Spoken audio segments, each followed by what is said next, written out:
Well, happy 2024 grow season to y'all. I'm out here on our main plot where we got 400 plus plants. Most of them being our beekeeper seed line, which I'm going to focus on today. The beekeeper seed line is one we're trying to select for heavy flowering throughout the season that just keeps going and going and the plants don't die. But we also want to select for good flavor, downy mildew resistance, and Japanese beetle resistance. A lot of the plants I saved, all the plants I saved last year had downy mildew resistance and were pretty resistant to Japanese beetles. Now these plants were originally from a plant that was a cross of a basilicum type basil, a vigorous growing one, and a temperate tulsi, which the temperate tulsi gives it the downy mildew resistance.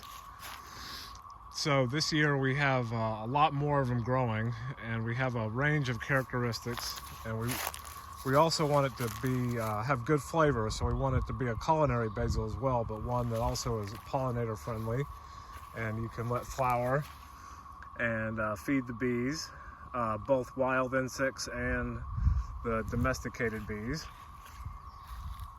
So we have a range of interesting characteristics showing up. Like this one here, you see the jagged leaves. That probably comes from the temperate tulsi influence, which has serrated leaves.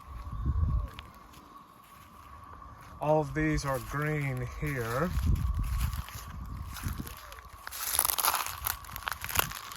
And they are coming up fast. We're using organic methods this year, no plastic weed barriers. We're just using mulch, weeding a little bit and then mulching heavy. Gonna cover it with leaves and grass clippings, which will then rot into the soil, improve soil structure, and next year we won't even have to fertilize much. Basil's a weak feeder, so just the leaves and grass will be enough to get the soil fertile enough for a basil. Got a range of interesting flavors. Some of them sweet, some of them sweet with a cinnamon note to them. Some of them a little bit herbal and funky, maybe a bit minty. Some of them a little bit bland, but we're breeding here, so we have to select for the best of the best. This one maybe has some Marani influence, the curly leaves on the edge. I'll show you a Marani just for comparison. Marani also has basil downy mildew resistance, so hopefully it'll be a super hybrid that is almost completely immune to basil downy mildew. We also have some purple showing up. Interesting leaf shapes. Some of them dark purple, some of them just partially purple.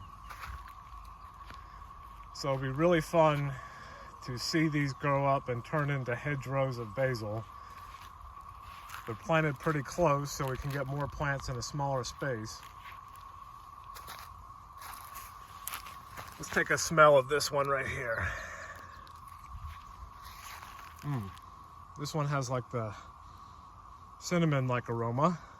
I did have one last year that had the cinnamon aroma, but I also had some of them that had more of just a basic herbal flavor that were planted next to a Sloskavi basil.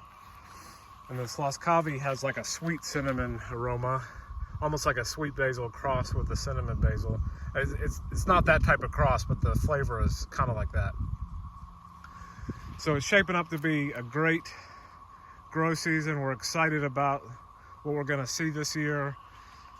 Get to select the best of the best plants and move forward towards a future of great basils that are resistant to basil downy mildew and Japanese beetles, which can be a plague. And we hope you all have a great 2024 grow season. If you have any questions about basil, growing basil, hybrid basils, types of basil, just throw them in the comments. We'll get back to you. Wish you all the best. Happy gardening. Good luck with everything. We'll see you next time.